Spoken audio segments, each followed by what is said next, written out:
नमस्कार मंडळी. तर बघा, बाजारात गेली होती तर आज भेटले कोवळे काजूच्या बिया भेटल्या होत्या.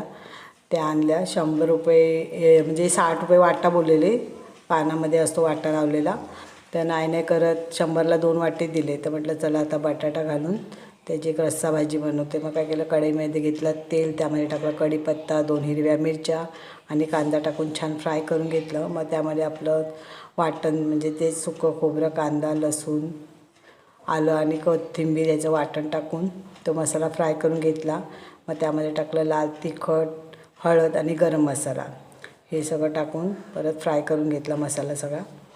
आणि नंतर त्यामध्ये टाकले बटाटे टाकून फ्राय करून त्यामध्ये आपल्याला जेवढं पाणी हवं तसं पातळ कशी करायचे त्याप्रमाणे, पातळ पाहिजे घट्ट पाहिजे त्याप्रमाणे पाणी घालून एक वाफ आणून द्यायची, म्हणजे एक कड काढून घ्यायचा. तर तुम्हाला माझ्या रेसिपी आवडत असेल, माझं चॅनल आवडत असेल तर नक्की माझ्या चॅनलला सबस्क्राईब करा, लाईक करा.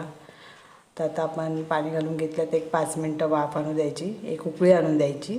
तर बघा उकळी आली. आता ह्याच्यामध्ये आपण टाकूया काजू आणि शेंगा, कारण की आता शेंगाचा पण सीझन आहे. तर आपण सगळ्यामध्ये शेंगा टाकतोच, कारण की आता भेटतील, त्यानंतरचा 1 महिना झाल्यानंतर काही भेटणार नाही. या शेंगा परत वाट बघावी लागेल पुढच्या वर्षी जानेवारीपर्यंतची. तर मग आता शेंगा टाकून पण एक वाफ आणू द्यायची. परत एक उकळी आली की आपल्याला बटाटे पण शिजलेत तसे. आता ह्याच्यामध्ये आपण टाकूया मीठ चवीपुरती, आणि चवीपुरती मीठ टाकायचं आणि टॅमॅटो टाकून परत झाकून एक 5 मिनटात आपली भाजी रेडी होईल. तर बघा, तुम्ही पण ट्राय करा. सोपी पद्धत आहे बनवायला, झटपट होते भाजी. बाय.